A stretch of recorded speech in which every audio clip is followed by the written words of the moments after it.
Nick, first things first, what made you write the book? Man, I thought it would be easy, and it was not. I think that is a common theme in my life as an entrepreneur is that I think almost everything I'm going to undertake will be easier than it actually is. I'm sure you can relate. I think that's a good thing, no? Yeah, I was blessed with an unwavering kind of almost irrational level of confidence. So I often think that I can do things easier than they end up being. So here we are. Do you think that comes from the upbringing, or where does it originally stem from? I think it's partly genetic, but also the upbringing for sure. My dad, my mother, and my father raised me kind of in an environment where they thought I could do anything. So it was they made me feel like I could do and accomplish anything. So it was So if you had somebody now that you are helping to get into a sweaty startup and they don't feel that way, how would you help them mitigate that? Do you think it's mitigatable, or do you think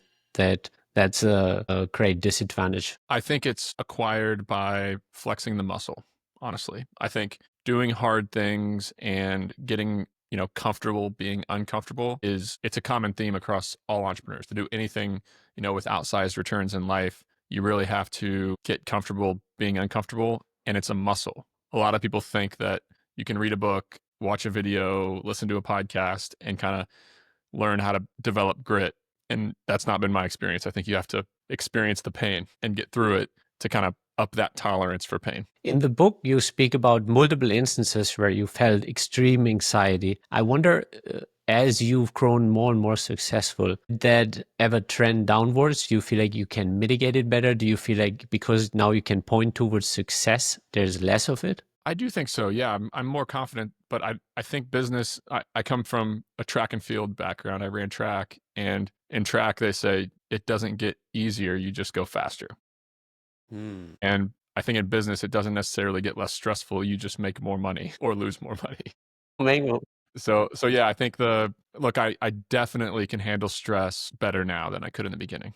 Definitely. Just through the reps and flexing that muscle. So yeah, I think there's two types of people in the world really. There's the people who could get a flat tire on the side of the road and it ruins their whole week and they have a panic attack and they cry and it's all they can think about for several days after. And there's people who have a flat tire on the way home from work and they forget to tell their spouse about the flat tire at dinner because it's a non-issue for them. So stress is definitely an acquired ability. So, which I think there's hope. First, you said genetic, which usually there takes out the hope for people. And then because you can put yourself in stressful environments where then eventually maybe 5 years later, the burst tire isn't an issue anymore. Absolutely. Yeah, I think it starts at a really young age. In my first, and I don't want to go down the parenting road, but there's a lot of similarities between parenting and running a business. And my first business, Storage Squad, 80% of our customers were students, but 80% of our customers were actually parents because the students did not set up their own appointment. They did not call us. They did not do anything. Their parents did everything for them at these high-end universities. And it goes all the way down to kids who don't learn how to make decisions and don't learn how to handle stress of any kind because their parents do everything for them. For being on the golf course, lining up the ball on their, on the putting line for their kid, to ordering for their kid at restaurants, to handling every stressful situation. So it's definitely can be trained starting at a very young age, in my opinion. So you're very happy that your dad put you on the lawnmower. He put me on that lawnmower when I was 13 years old, and it's the best thing that ever happened to me. Yes. It's kind of amazing. You've never held a traditional job and you've earned your own money into college. And then you had the guts to say, no, I'm not walking into the first six-figure position that somebody offers me. And you had the education to do so, but you rather bet on yourself. And it's also amazing the kind of the credit you had multiple years where you were doubting whether you took the right direction. Like you had those locker room moments when you overheard people like, what the heck is he doing? Why is he working for himself in kind of a storage company like this? But what made you keep going? The money. But you didn't make that much money yet. Well, I think when my dad put me on that mower when I was 13, I was mowing a commercial property on Main Street in Tell City, Indiana. There's a movie theater in Tell City, Indiana. If you go to Google Maps and you look at the movie theater, that piece of land right in front of it, that was one of my jobs. The Dairy Queen next door, Maurice's shopping center next to it. I got out there and I was mowing and I mowed up a bunch of trash and it was 95 degrees and I was messing stuff up and I was 13 years old and halfway through the job, I was crying and I'm like, Dad, this is ridiculous. I quit. I do not want to do this. And he put his arm around me and he wiped gave me a cold towel and a Gatorade. And he's like, Nick, you can quit. I'll let you quit this, but not until you get your first paycheck. And he knew that when I got that first paycheck and did the math, that my friends were making 625 working at Subway in 2000, 2004. Actually, this was 2001 or 2002. I was making $25 an hour as a 13-year-old. I never turned back, and it changed the way I thought about business and life and everything in general. But your dad wasn't a business owner, so where did that click for you? Like, it wasn't the kind of table conversation at home over dinner, where it's like, if you build a business, you have that level of freedom. But how do you think he had the wisdom to point you in that direction, but maybe he didn't have the courage to walk the path himself, but he wanted to build you up to where you could do it? My dad started his own construction company out of college and ran the business the best he could, but it didn't work. And he ended up getting hired by a developer to go be a VP of development in a small town. He was very, very good at what he did. But yeah, he didn't own rental properties. He didn't own companies. He didn't own assets. So I don't know where it came from. I really don't. I think it was just a wild idea my dad had one day to put me on that mower. And he's like, well, if I'm going to put him on the mower, I might as well teach him about expenses and revenue and being able to calculate his profit and send invoices. So it's definitely a blessing, because I think entrepreneurship, in my experience, is just passed down around dinner tables. And that's definitely where I got the bug. Yeah. Do you think maybe because he had that maybe early failure that he felt like it's time to take care of the family, and a job, is like one of the most addictive things because you have a predictable income. So he was like, okay, I'm taking care of the family and I'm not trying to pursue that again, because I can relate to that. Like, one of my first startups was a complete failure and I lost a lot of money, way too much money for my comfort. And for the longest time, it felt like I will never do this again, because the burn, the hurt was so intense. And like, maybe at that stage, if I would have already had kids and stuff, then I would feel like I'm definitely not trying this again because I have to take care of the family. Yeah, for sure. That's the hardest thing about business. It's the hardest thing about it, is that at every stage of life, you need money to do the things you want to do. In college, it's a lot less money. When I started my first business, I had less pressure because, I was in school. I had, loans to help me pay for college itself, and my parents helped me with living expenses while I was in college. But yeah, man, when you're 25 or 30 and you got rent to pay and, or a mortgage or kids, I'm very, very lucky that I started early on, for sure. And you made it through. Do you think that you have an extraordinary amount of grit? Because, like, if I read your book, there's instances where I'm like, I could see a lot of people giving up in that, where it's like, okay, this is not for the faint of heart. So who do you think should not attempt to even build a boring business or pursue a sweaty startup? 5 years ago, when I first started writing content and recording my podcast, I thought everybody should start a business. I was screaming it from the rooftops that if you don't buy a business, you're making it, or you don't build a business and start a company, there's no way to get wealthy. And I think there is some truth to that it's very hard to build extreme levels of wealth unless you're an entrepreneur. You can't, unless you're employee number 500 at NVIDIA or employee number 4 at Facebook, or, you get lucky with one of these big tech startups. It is almost impossible to build massive wealth as a W-2 employee. But 95% of people now, today, I've changed my mind. And I think 95% of people are better off going to get a job, frankly, because it is so stressful. Every problem comes to you. You're constantly selling yourself and your ideas. You're dealing with people problems. And when the phone rings as a business owner, it's very, very rarely good news. It's like, we found some extra money for you. It's usually the opposite. Yeah, your guy in the truck just ripped the top off of it by hitting an underpass. More like those calls. Yeah. So it sounds like over the last 5 years, you've basically probably interviewed also thousands of people for your companies, and you've had so many interactions that you realize not everybody is built like you. Yeah. I think that's the number one mistake of early entrepreneurs, is they think that employees coming in are like them and they thrive in unstructured environments. They want, to be their own boss. They want to solve dynamic problems. They can think on their feet, and you learn really quick running an organization with more than a couple of people that most people don't want that. Most people actually do want structure. Most people actually do want to be told what to do and how to win. So it's pretty hard on early entrepreneurs to kind of grasp that. So how could you help somebody self-identify themselves that they may be capable of building a sweaty startup? Kind of like, okay, you don't necessarily need structure. What are some of the other points that they could use to self-identify them and said, let's like, I don't need somebody to tell me or allow me, like I can go out there and build my own wealth? Yeah, so I think the best way to do this is try it in a low risk way on the side, on the in the evenings, on the weekends, whatever free time you have. The most visited page of my website is my 200 plus business ideas, and you've probably seen this where I have all these sweaty startups listed where you can bootstrap them and basically just go down the list and find something to, if you don't have any money, if you don't have any network, if you don't have any special skills, clean something, move something, or repair something and try it out and see how it works, see how much money per hour you can command, see where it can go. I think that's a really beautiful thing about entrepreneurship is that you can do it in a low risk way. But I got a wake up call very early on in my sweaty startup journey that I had just started my business. It was 2011, just launched Storage Squad, and I sit down to breakfast with a mentor of mine named Dan Cohen in Ithaca, and he's the head of entrepreneurship at Cornell. I sit down, and the very first question he asks me is, Nick, do you like sales? Would you consider yourself a salesman? And I kind of could tell by the look on his face that I should say yes, that he wanted me to say yes. But I was honest. I was like, no, I'm more of the visionary. I'm the operator. I'm at the whiteboard figuring out how to do things. I'm changing the way we do business. I'm pretty good at marketing. Just 2 minutes of me dodging sales. And he goes, well, Nick, I got bad news. If you don't like sales, you need to go get a job now. And I'm just like, whoa, what is that? Like, what are you talking about? And he goes, well, not only is life sales, we can get to that part of the conversation, but every single part of running a business is sales. Every single part. You're selling your vendors on selling to you because you don't have credit in the early days. You're selling your employees on joining your company because you are not the safe bet.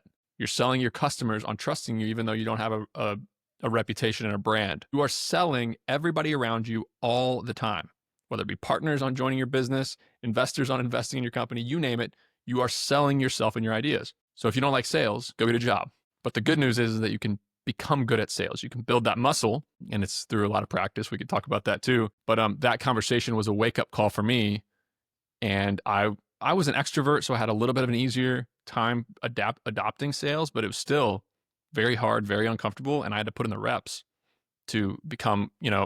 I'm a really good salesperson today. Yeah, I can relate to that. Like when we hit our first startup, and by the way, we didn't have a sweaty startup that worked. Like we did everything almost in the opposite. We try to be fancy, we try to reinvent the wheel. And it was like I went all in from day one. Didn't have a you do job to hold anything down. And in hindsight, I was like, this is ridiculous. Like I'm not even surprised that we failed, you know. And one of the things was also I hated sales. I didn't like these interactions. It's so unnatural to me to put myself out there. But now a decade later, I'm like, I know how to do it. I know how to put myself in that mindset and speak. I'm not sure if I consider myself a great salesperson, but at least, I've gone a long way from like not even wanting to speak to people to being able to put myself out there. I can relate to what you're saying and how crucial it is. It's like the like if you can sell, you can fix everything in the back of the shop at least because you have revenue. But if you don't have revenue, you're dead. Yeah, it is the lifeblood of every organization. It starts with sales, and as a leader, you have no choice but to sell everybody all the time because the inconvenient truth in this world is that nobody does anything they don't want to do. Unless they want to do something, whether it's for the money or any other reason, they're not going to do it. So you have to convince them that it's worth doing. Everybody. Kind of reading between the lines, I feel like what really happened to you, what maybe took you from a 6-figure entrepreneur to 8 figures, and probably you're going to go further, is you have a psychology degree out of real experience. It sounds like you just understand that humans have a role to play, but they need to be incentivized and they need to be put in a structure, and that many of them are happy to operate in a structure as long as it aligns with their personal goals. And like, so as a leader, you're basically describing a vision to them that is so big that they can find their own life's vision within your vision, and you're incentivizing to stay aligned with you. Yeah, the other day I was having a conversation with a key member, an annual review with a key member at one of my companies. This is somebody who's been with me for 4 years, has a ton of talent, very good at what they do. And I said, can you see yourself running this company someday?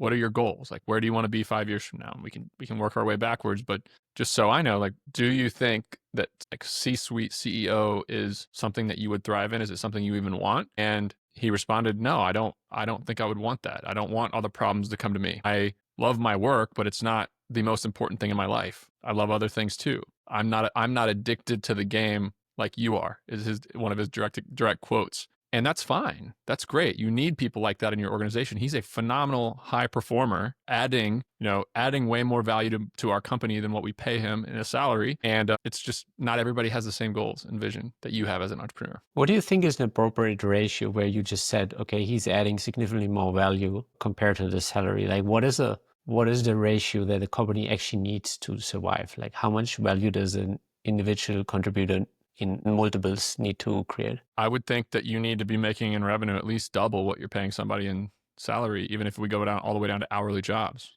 If you're paying somebody, let's say you're paying somebody $20 an hour to mow lawns for you, your all-in cost of that employee is going to be $26, $27 after payroll, taxes, vacation days, all the other, all the overhead of having an employee. So you need to be charging $54 an hour. If it's $27 an hour of expenses, you need to be billing their time at least $54 an hour while they're on the job to be making a healthy profit. Because then the rest of your overhead comes in, and you're going to end up with a business that has 20 to 30% margins. And kind of going back to what you said, it's basically you as the leader, one of your key things that you have to take care of is make sure that the people are comfortable in what they're doing and that it aligns with what they're looking to do. You cannot put the person that doesn't want to be in C-level just because you need them there.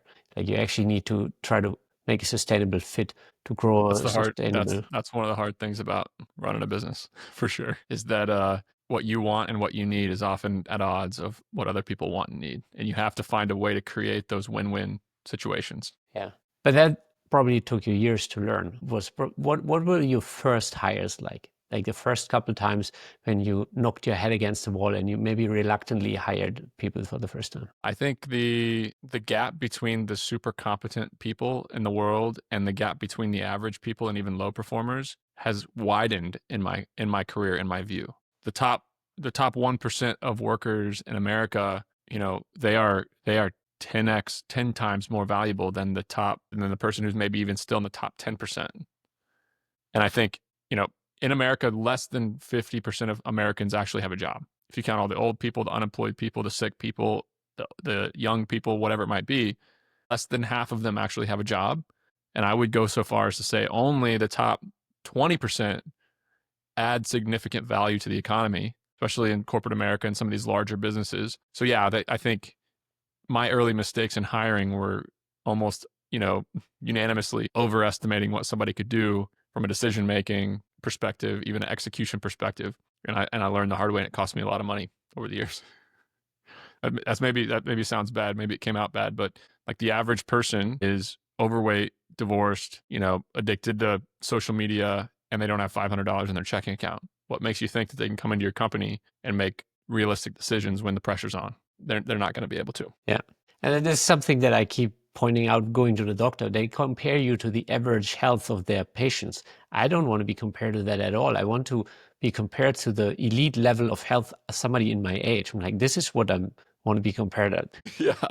It's very, yeah, I think as I get older and more experienced as a business person, I realize that a smaller and smaller percentage of the population is actually competent.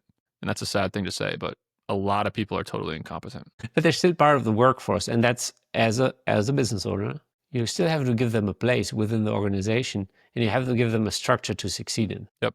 Yeah, I think the thing that great operators do, better than poor operators is they find a way to deliver a consistent, great product, even with normal, average people in their organization. And if you can do that, then give them the structure, give them the guidance, simplify their job, really good things can happen. And I guess the companies where you really see that on a large scale would be, for example, McDonald's. They have a system. You could probably put a monkey in the system to some degree, and it will have a reliable product outcome. I think a bunch of sixth graders, if you could find a way to get sixth graders who were 5 foot plus tall, I think that they could operate a McDonald's, fully. which is just a testament to how good their business model is. Yeah.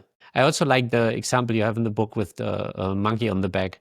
You know, that basically if you guide your stuff through the not leaving the monkey on your desk and taking the monkey back out the room again so they can solve their own issues. I thought that was a great analogy to kind of bring back the point that if you solve all these problems on the business owner level, you will never build a big business. I think one of the keys to delegation, and there's 2 levels to delegation, by the way. There's delegating tasks, which are repeatable, they're done on a framework. There's delegating tasks, and then there's delegating decisions. So you can you can build a really big business and you can get really wealthy by delegating only tasks, meaning nobody in your business makes decisions except for you. And this is the business owner where the phone rings all day. All the employees are calling him all the time, wanting to know what to do in certain situations. He can't go on vacation. He works all the time. But you can build wealth that way. You can get wealthy. When it comes to time to delegate decisions, which is the second level, my favorite thing to do is when an employee comes to me with a problem, that problem is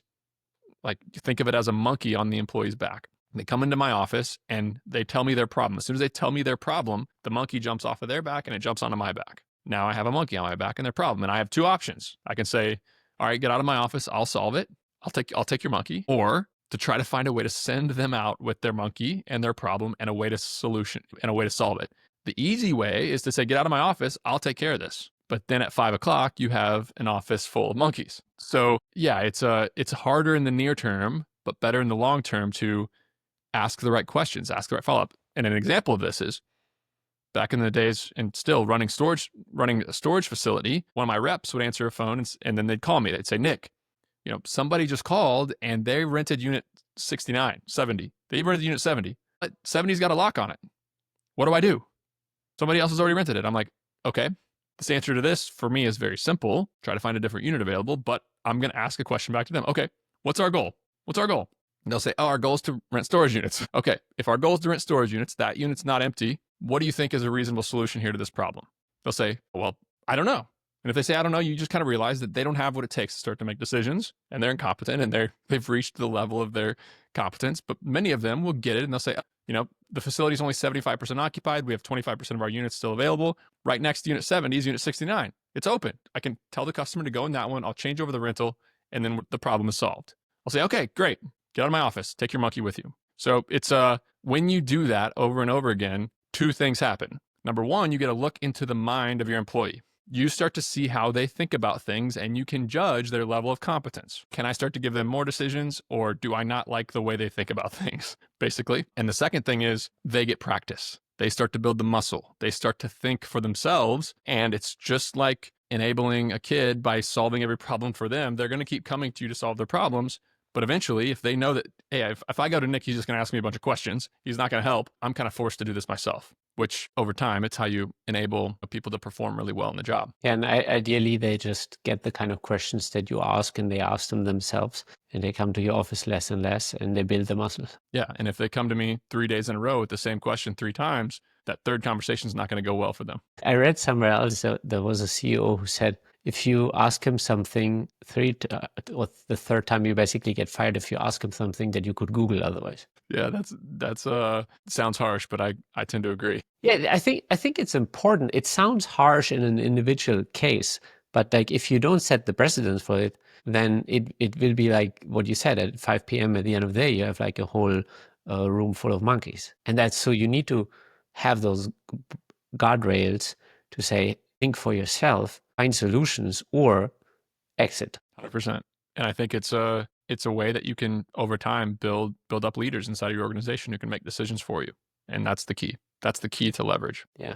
So now 2025, what are some of your favorite sweaty startups that somebody could get their hands dirty at? Well, just a couple of weeks ago, I bought a property here in Athens and I needed a survey to close on the property. And so I called 10 surveyors, including the person who had done the survey on the property earlier, and only one answered. And he charged me $2,000 for 4 hours of work to come out and mark my 4 corners and send me a PDF survey. So that's a really great way to, I call it the 10-minute drill. And it's a section of the book that I think is really important. A buddy of mine called me and said, Nick, I want to start a business and I want your thoughts. And I'm like, okay, come on over. Let's have a beer. Let's talk about this. So he comes over, we sit on my back deck, which is right upstairs. I'm working in my basement right now. And he's like, all right, Nick, I want to start a house painting business. And he says, okay, I've researched these 2 potential franchises that I can buy a franchise. I bought a web domain. I built the website myself. I got a logo on 99 Designs. I priced out a bunch of rigs.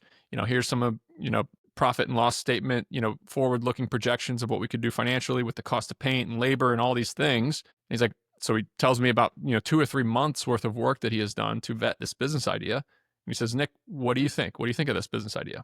And I respond instantly and say, hey, it doesn't matter what I think. And he kind of looks at me and he goes, what do you mean? Of course it matters. Like, business, you have these companies. And I'm like, well, no, it actually doesn't matter at all what I think of this business. It matters what opportunity there is in the market. So I pick up my iPhone and I put in the Google Maps bar house painting. 10 companies pop up. I call the first one. Hey, I'm interested in getting my house painted. He's answers on the second ring. This is Sunday afternoon. Answers on the second ring and says basically, I can be there in the morning to give you a quote, and I have a crew that can start on Wednesday. And he's talking about all the jobs he's done, and he's pretty professional. Call the second one, answers on the second ring again, actually looks at Google Maps and quotes my house, gives me a ballpark range of my house without even setting foot on my property, and says that he has a crew that can start this week as well. Again, he's talking about the things that he can, he's done. He's bragging on his projects, building trust, whatever. I say, okay, let me talk to my wife, and I hang up. And this is on speaker the whole time. My friend's sitting right next to me. Call the third one, answers on the second ring, and he is like very eager. He says he'll beat any price. He's got a crew ready this week to work. He can be out there tonight if he'll let me. I can come out to your house right now if you want me to. Sunday afternoon. And like at the end of the call, he's like, "What's your email? Like, can I email you a proposal?"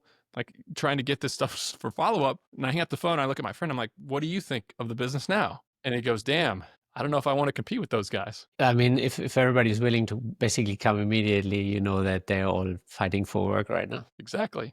You want something where everybody has so much work that they're not even willing to answer their phones because they got their plates full already. You know, the surveyor that you mentioned, actually a friend of mine, he took over his dad's survey business, and just having his dad's phone number already made his pipeline so solid. Like, he didn't need to do any advertising, nothing. It's just a phone number that was attached to all the old surveys. Yep. And that's the first call that most of them make. And then it's just like, I don't know, it's just an amazing business model. I wonder how that could probably be disrupted. I don't know.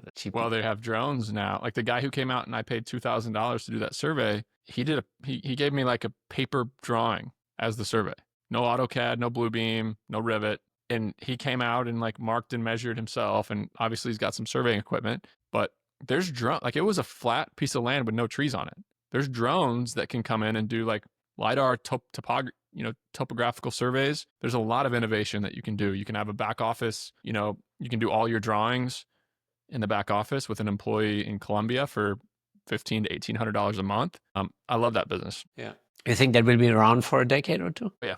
Got to have somebody cut through the brush and find property lines for sure. Every time a piece of land trades hands, a survey is needed in every state I've ever done business in. Do you think this is a legitimate reason not to go into certain sweaty businesses right now where you feel like they will be automated away too soon? Man, there's a lot of really smart people who keep telling me over and over again that AI and automation is going to change the world. I'm not seeing it. And I don't want to be, look, I'm wide open to change my mind on this. I have 300 plus employees. If I can find a way to have them do the work of 400 employees or cut my head count down to 200 and do the same amount of work, I'm all for that. I've looked at 100 plus tools. I've demoed 30 plus tools. I've tried to put 10 of them inside my business. A lot of hype and not much delivery so far, in my opinion. Yeah, it doesn't really connect yet where you can let it go by itself. Like, there's still a lot of hand holding in the process where it doesn't translate to an immediate outcome. Yeah. And I own somewhere.com, which,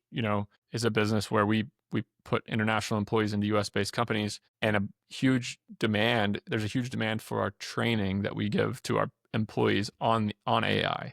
So like if you hire somebody through us, you have the option to put them through a 10-day training course, which about half of it's AI, what AI tools to use throughout the company, how to do basic design, how to search, how to compare, how to use AI to make your job more efficient all across the board. A lot of demand for that, but we haven't seen headcount replacing yet. And a lot of people are talking to these AI agents. Like Elon on Joe Rogan was talking to his AI agent. A lot of my friends who own service businesses have built AI agents that talk to customers on the phone, and all of them are laughably bad at this point. Like there's no way in hell I'm going to use one of those to answer the phone for any of my companies right now. Yeah. So that's a question of iteration. Probably will eventually get there. I want to ask you something kind of, it's a little bit off topic for the book, but it's kind of a life theme for you. Now you've come very far, I would say, like financially, you're basically settled in many ways, but at the same time, I get that feeling that you're just getting started. I have an insatiable amount of ambition that I can't help.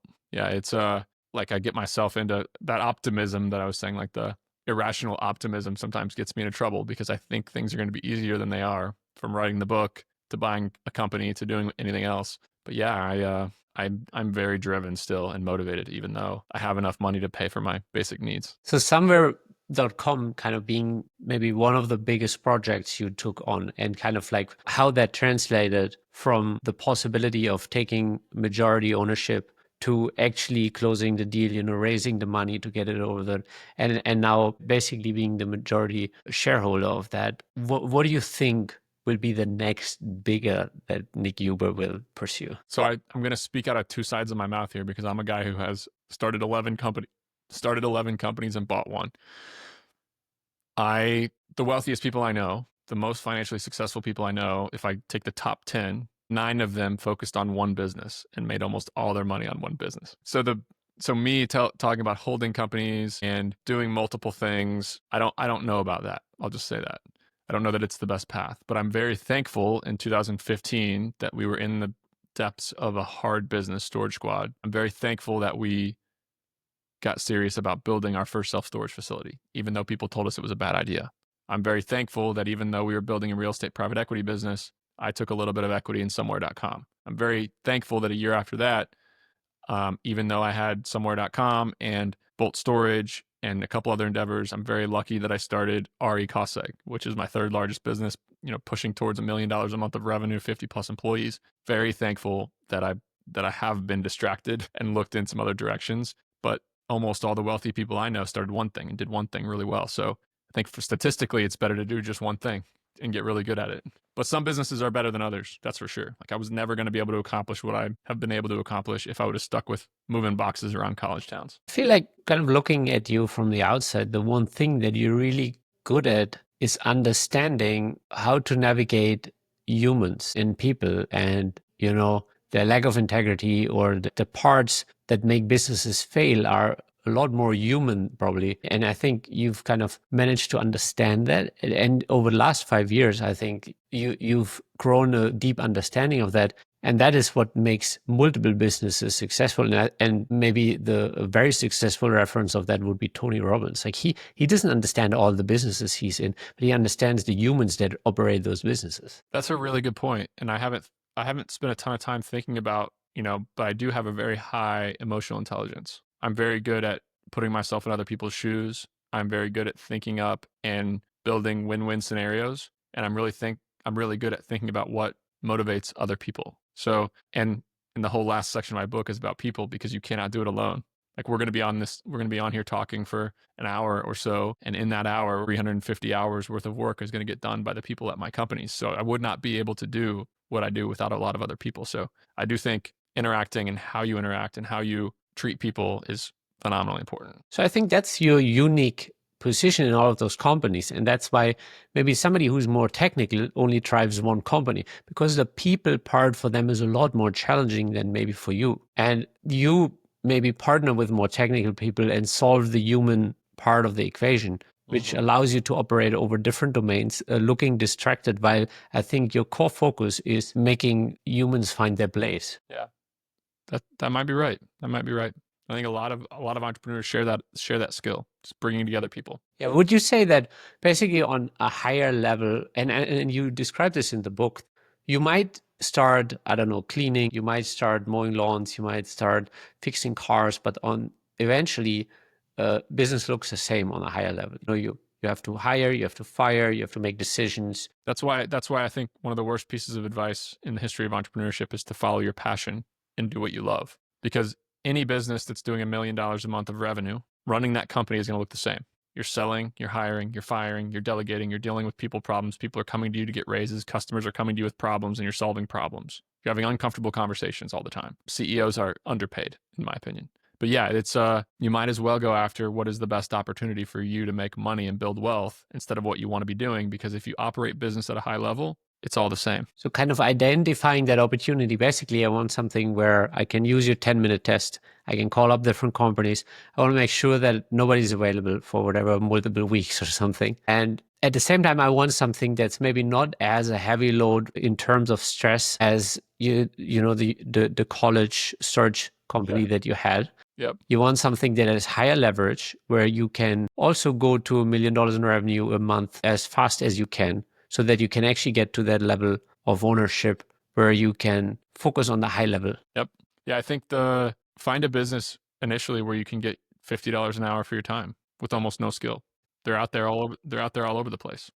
Would you say that, for example, a catering business is that a sweaty startup for you? That's a sweaty startup. It's a hard business, but people do it well. You name the hardest business in the world, and I'll show you somebody who's done it well. Yeah. There's no excuse. In the book, you obviously, like, I'm originally from the food world, restaurant world, and Yeah, the first startup. you were a very accomplished chef, yeah, Yeah. which is difficult. And the first startup we had, we thought we were reinventing the wheel in delivery service in New York, and we failed so hard on our face that it wasn't even funny, you know. But now reading your book, we ignored of a lot of those things. Like we weren't looking for fast revenue initially because we thought we have a great idea and we can raise capital, and we did raise capital, which is part of the problem probably because you think you can raise more capital. And anyway, I think that you did mention Texas Roadhouse, like as one of the few restaurants, but I know more failed restaurants than anything else. Like New York City, when we first opened a couple of the shops, I was so surprised nobody would give us any terms, even for food delivery, not even the week, because they already knew that like 80% of the clients won't make it through the year. Yeah. Like then I was Yeah, the best speaking to way my accountant, and he told me something crazy that I don't know, 90% of restaurants in New York City don't make their first 5-year lease agreement. So it's like, it's that really blew my mind. I'm like, most of these people just lose their life savings and go back to a W-2 job. Yeah, it's really sad. But so it's undeniably one of the hardest businesses in the world, running a restaurant.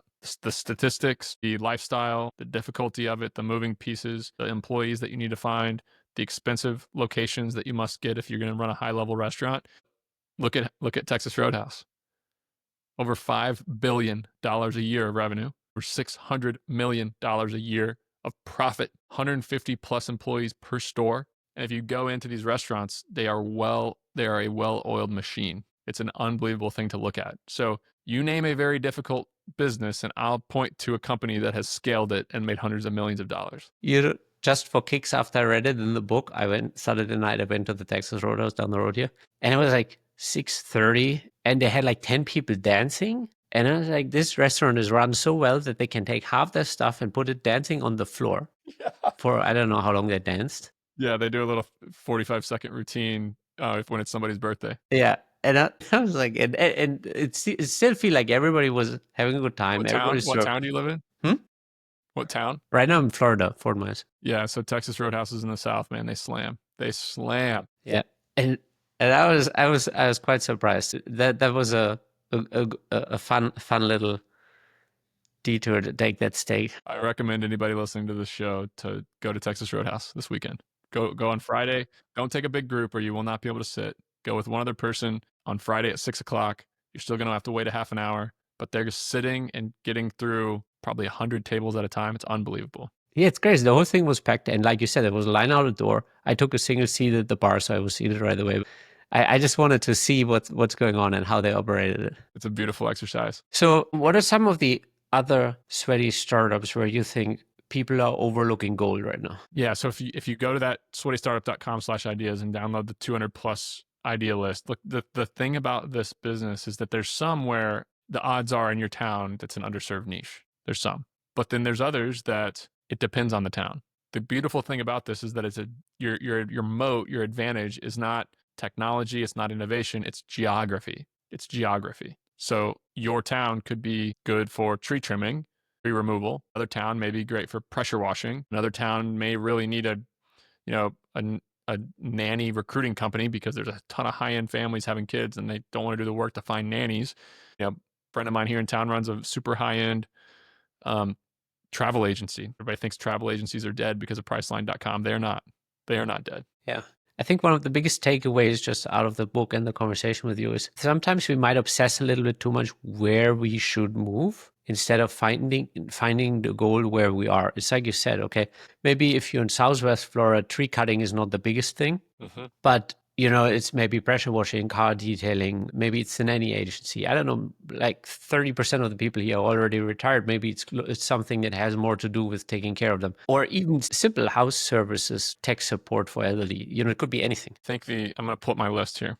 I'll just start reading a couple of them. Lawn mowing, pest control, firewood delivery, residential painting, pressure washing, thermal imaging, utility savings, vacation rental management, custom closet building, mobile car detailing, mobile car mechanic, window cleaning, tree trimming, arborist, like shaping, tree shaping, on-demand irrigation, green home consultation, on-demand holiday decorations, pool hot tub services, deck staining, gutter cleaning, maid services, laundry services, carpet cleaning, deep cleaning of kitchens, HVAC system cleaning, chimney cleaning, graffiti removal, mold removal, water damage remediation, fire damage remediation, home deodorization, interior painting. I met a guy who runs basically a home perfuming business. He literally puts scent capsules inside of your HVAC so your house smells like a Ritz-Carlton. That's his whole business. That's wild.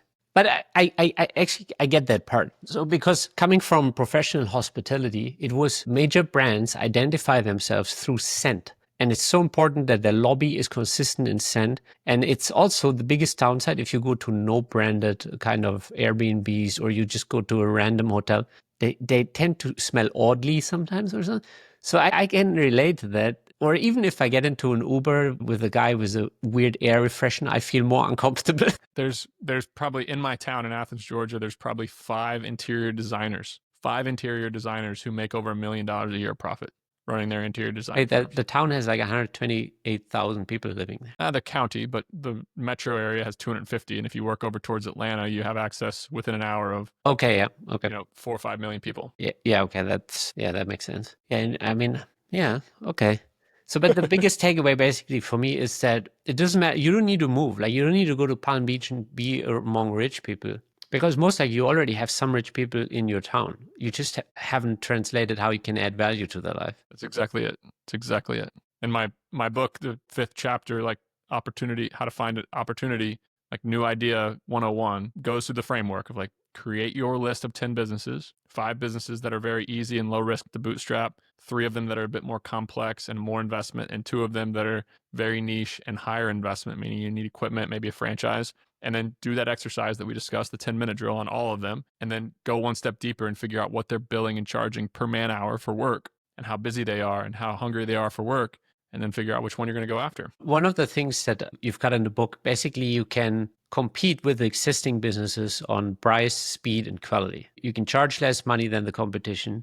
You have a faster turnaround time than the competition. We do the best work, but you're not unlikely to do all three because it doesn't really work hand in hand. Yep. Yeah, I think the mistake that a lot of entrepreneurs make is they try to compete on price. And they get emotionally attached to winning every bid and getting every client. And if another person beats them on price one time, they get upset, they drop their price, whatever it might be. When in reality, if you can close 5% of your leads at $50,000 a pop, that's plenty. If you can close 30% of your leads in most businesses, you're doing really, really well. So find the wealthy clients and compete on speed, meaning turnaround time, and compete on quality.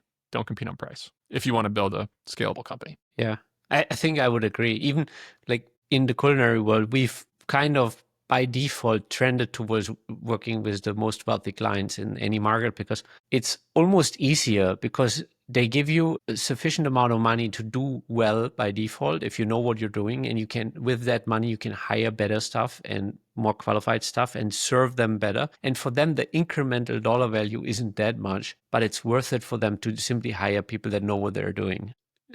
Wealthy clients are easier all the way around, not across the board, but finding people who can afford to pay you good money makes your life easier, makes you able to hire better people, and honestly, they almost treat you with more respect as well. Yeah. So now that you are one of those wealthy clients, what were some of the upgrades you did in your life for your family? I don't know, maybe you have a nanny, maybe you have a private chef. I don't know. What were some of the upgrades that you felt made the biggest difference for yourself? Yeah, the Asana has been amazing.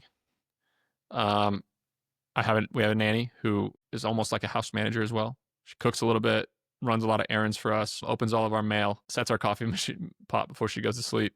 Like a lot of those kind of things that just make our life better. I have an airplane, which has been amazing for travel with the kids. Yeah, it's been those are probably the main four that have impacted my life in a positive way the most. Do you feel like you have eternal peace of mind where you have like the fortress for your entire family, including maybe your extended family, like father and siblings, set for life? Do you feel like this is done? Not quite there yet. No, I've only been making real money for about 3 years, and I've been making a ton of investments and working to grow. So I still have some work to do. 100%. I'm not. Because you I still don't. keep the I don't feel momentum stuck. pushing. You were like, no, no, it's not time to check out. It's time to double down. That's right. That's right. When Marshall called me and asked me if I wanted to sell 51% of my shares in somewhere.com, and I could have taken $3.5 million off the table, and it's not generational wealth, but that's life changing money for a guy like me. I decided to double down instead and go bigger. So it's just who I am. Yeah.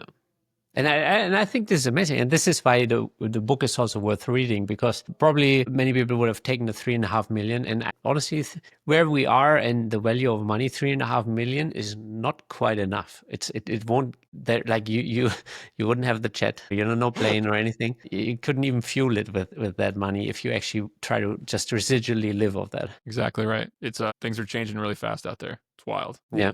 Well, Nick, thank you so much for taking the time to write the book in the first place.